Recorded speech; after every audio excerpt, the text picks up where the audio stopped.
తెలంగాణ రాష్ట్ర వ్యాప్తంగా ఈ రైతు భరోసా డబ్బుల పంపిణీ విషయంపై గందరగోళం అనేది ఏర్పడడం అయితే జరుగుతుంది. ఇక ఈ రైతు భరోసా డబ్బులకు 4వ విడత, 5వ విడతకు, 6వ విడతకు మనకి తెలంగాణ రాష్ట్ర ప్రభుత్వం గ్రీన్ సిగ్నల్ అనేది ఇవ్వడం అయితే జరిగింది. మనకి ఇప్పటివరకు చూసుకున్నట్లయితే 3 విడతల్లో 3 ఎకరాల వరకు రైతు భరోసా డబ్బులు పంపిణీ చేశారు. మనకి ఇక 2 వారాల నుంచి మనకి 4వ విడత, 5వ విడత మనకి 2 ఎకరాలు కలుపుకొని 5వ విడత కింద ఆ 2 ఎకరాలు కలిగిన వారికి డబ్బులు అనేది పంపిణీ చేస్తున్నారు. మనకి ఇక 6వ విడత కూడా 6 ఎకరాలు, 7 ఎకరాలు, 8 ఎకరాలు కలిగి ఉన్నటువంటి రైతన్నల ఖాతాలలో రైతు భరోసా డబ్బులు పంపిణీ చేస్తారు.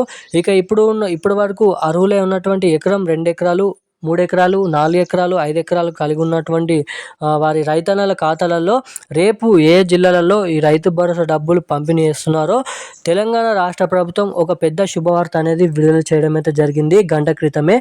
ఇక మనకి గ్రీన్ సిగ్నల్ ఇవ్వడంతో తెలంగాణ రాష్ట్ర వ్యాప్తంగా రేపు ఎన్ని జిల్లాలలో మనకి ముఖ్యంగా ఇటువంటి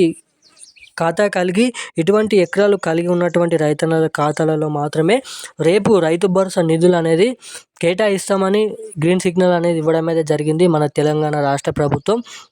ఇక ఎప్పటి నుంచో ఎదురు చూస్తున్న రైతన్నల ఖాతాలలో రేపన్నా ఈ రైతు భరోసా డబ్బులు పంపిణీ జరుగుతాయా లేదా అన్న దానిపై మీకు ఈ వీడియోలో అర్థమయ్యే విధంగా మంచిగా అప్డేట్ అనేది అందిస్తాను. ఎక్కడ స్కిప్ చేయకుండా ఈ వీడియోని లాస్ట్ వరకు అయితే చూడండి.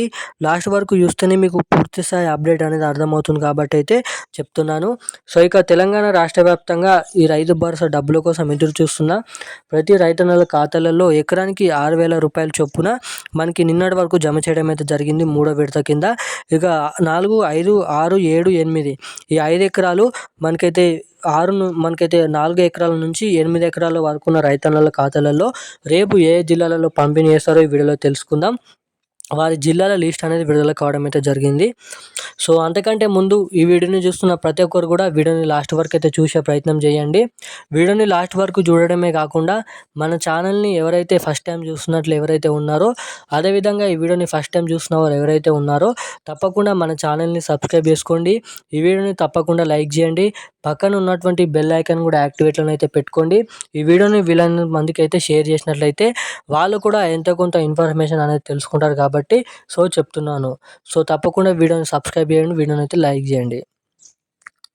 సో ఇక ఏమాత్రం లేట్ చేయకుండా అప్డేట్లోకి అయితే వెళ్ళిపోదాం. మనకి తెలంగాణ రాష్ట్ర వ్యాప్తంగా మొదటగా పీఎం కిసాన్ నిధికి సంబంధించిన రైతన్నలందరికీ ఒక మంచి శుభవార్త వెల్లడించడం అయితే జరిగింది మనకి పీఎం మోదీ గారు. అదేవిధంగా పీఎం కిసాన్ రైతుల నుంచి 416 కోట్ల రికవరీ చేసిన కేంద్రం. అనర్హులైన రైతుల నుంచి కేంద్రం పీఎం కిసాన్ యోజన డబ్బులను వెనక్కి తీసుకుంటుంది. ఇప్పటికే 416 కోట్లను వారి నుంచి రికవర్ చేసింది. ఆదాయాన్ని చెల్లింపుదారుల కేంద్ర రాష్ట్ర ప్రభుత్వం ఉద్యోగుల రాజ్యాంగ పదవులలో కొనసాగుతున్న వారిని ఏదైతే వడగట్టి నగదును తిరిగి రాబట్టింది. రానున్న రోజులలో ఈ ప్రక్రియను మరింత కఠినంగా శ్రేష్టంగా చేపట్టనుందని సమాచారం. రైతులకు కేంద్రం ఏటా 3 విడతల్లో 6,000 అందించే సంగతి తెలిసిందే. మనకి విడతగా 3 విడతల్లో 2,000 రూపాయలని మనకి 3 విడతల్లో 6,000 రూపాయలని జమ చేయడం అయితే జరుగుతుంది పీఎం కిసాన్ నిధి కింద. సో అనర్హుల నుంచి 416 కోట్ల రూపాయలు అనేది వెనక అయితే తీసుకోవడం అయితే జరిగిందంట పీఎం కిసాన్ డబ్బులు సంబంధించిన అనర్హుల నుంచి. సో దానికి సంబంధించిన అప్డేట్ అయితే అది. ఇక మనకి తెలంగాణ రాష్ట్ర వ్యాప్తంగా రైతు భరోసా కోసం చూసుకున్నట్లయితే రేపు తెలంగాణ రాష్ట్ర వ్యాప్తంగా నిజామాబాద్, నిర్మల్, కరీంనగర్, ఖమ్మం, నల్గొండ, మంచిర్యాల, సిరిసిల్ల, హైదరాబాద్, మేడ్చల్, మల్కాజ్గిరి, నాగర్ కర్నూల్, అదేవిధంగా మనకి జోగులాంబ, గద్వాల్, వనపర్తి, సిరిసిల్ల, మంచిర్యాల్, ములుగు ఇటువంటి జిల్లాలలో రేపు తెలంగాణ రాష్ట్ర వ్యాప్తంగా రైతు భరోసా డబ్బులు రానున్న గంట నుంచి మనకి 24 గంటలలో డబ్బులు అనేది ఖాతాలో జమ అవుతాయని స్పష్టం అయితే చేయడం అయితే జరిగింది మన రాష్ట్ర ప్రభుత్వం. సో ఇక ఇప్పుడున్న అప్డేట్ అయితే ఇవి. Thank you guys.